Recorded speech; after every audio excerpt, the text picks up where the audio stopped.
Shalom, sahabat Lentera Injil dimanapun saudara berada. Kiranya damai sejahtera Kristus tercurah dalam kehidupan saudara. Kasih Allah Bapa dan pembelian Roh Kudus menaungi kehidupan saudara. Setelah dalam video saya membahas mengenai kenapa Alkitab kita percaya sebagai firman Allah. Kemudian pembahasan selanjutnya adalah kalau Alkitab itu firman Allah, tentu dia tanpa salah.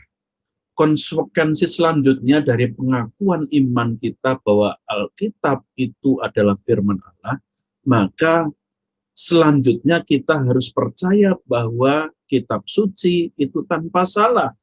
Karena kitab suci itu diinspirasikan oleh Roh Kudus sendiri. Tanpa salah yang dimaksud di sini adalah tanpa salah di dalam menyampaikan pesan. Kalau penulis mungkin kurang satu huruf atau tercoret, ya itu bisa saja, ya, itu manusiawi. Tetapi dalam pengertian dalam menyampaikan pesannya, Alkitab itu tanpa salah.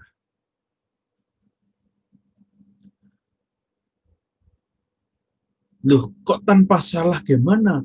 Buktinya nyatanya teks-teks yang ada ya, dari bahasa Inggris itu beda-beda, dari bahasa Indonesia pun juga banyak ditemukan perbedaan-perbedaan. Bahkan dalam bahasa aslinya pun Yunani dan Ibrani itu juga banyak perbedaan-perbedaan. Kok bisa tanpa salah? Nah, yang dimaksud yang tanpa salah, teks Alkitab yang tanpa salah adalah autografanya. Apa itu autografa? Autografa adalah teks aslinya. Ya, jadi di dalam teks aslinya Alkitab itu tanpa salah. Oh, dalam teks aslinya yang tanpa salah. Lalu bagaimana dengan teks-teks yang sekarang, yang salinan-salinannya itu? Bukankah itu banyak variannya? Nah, saudara, di sini memang di dalam salinan-salinannya terdapat varian-varian yang berbeda-beda, tetapi tidak melenceng maknanya. Jadi meskipun salinan-salinannya itu ada perbedaan-perbedaan, namun masih terpercaya dalam menyampaikan kebenaran, tidak melenceng dari naskah aslinya. Jadi bisa dikatakan demikian. Kitab suci kita ini tanpa salah, atau yang dalam bahasa teologinya disebut sebagai memiliki sifat yang ineran atau ineransi. Alkitab kita ini mempunyai sifat ineran atau tanpa salah dalam autografanya.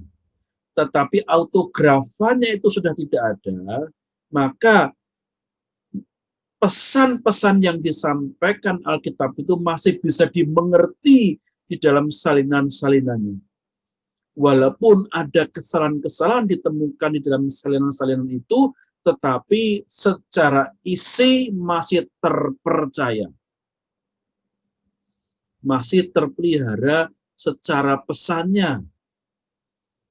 Ada kesalahan-kesalahan meliputi kesalahan kalimat yang terlewatkan, ayat yang belum selesai ditulis,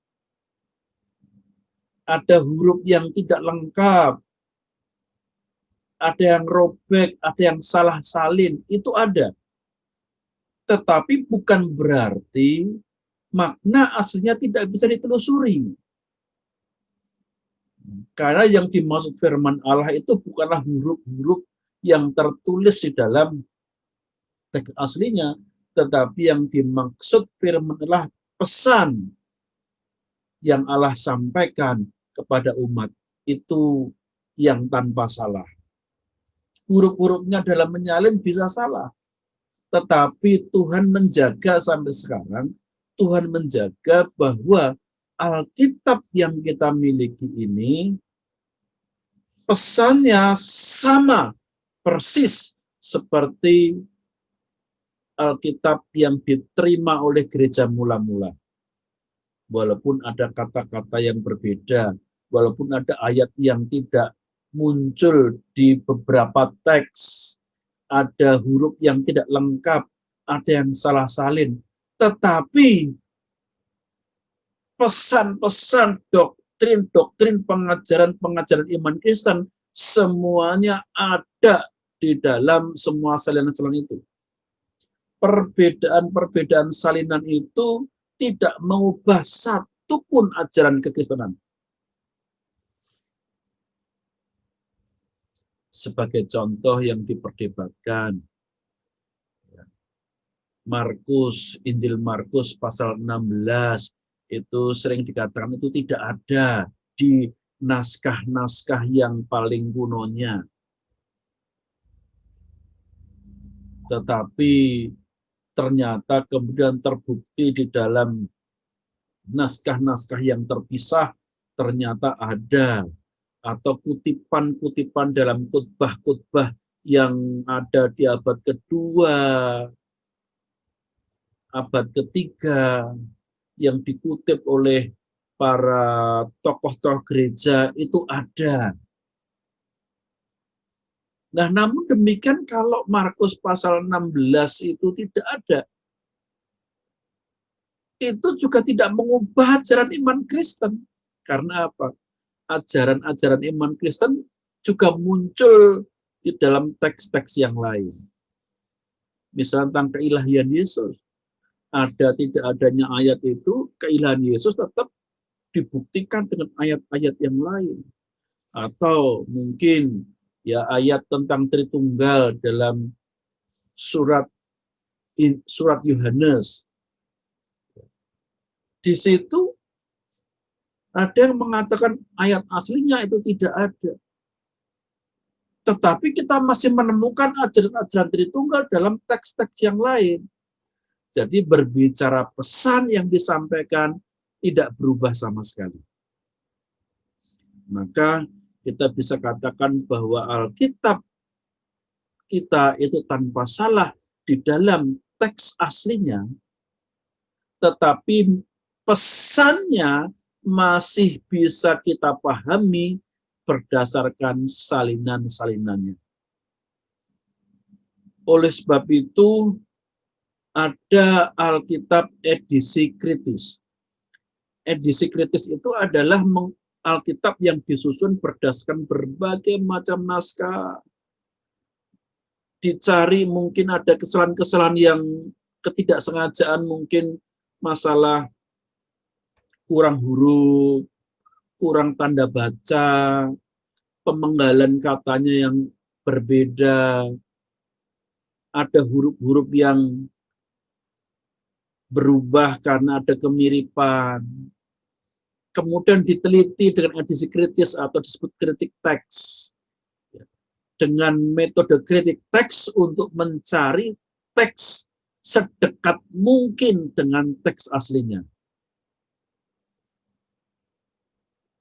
Memang hasil kritik teks itu juga menghasilkan teks yang sedikit berbeda, tetapi tidak mengubah ajaran iman Kristen secara keseluruhan.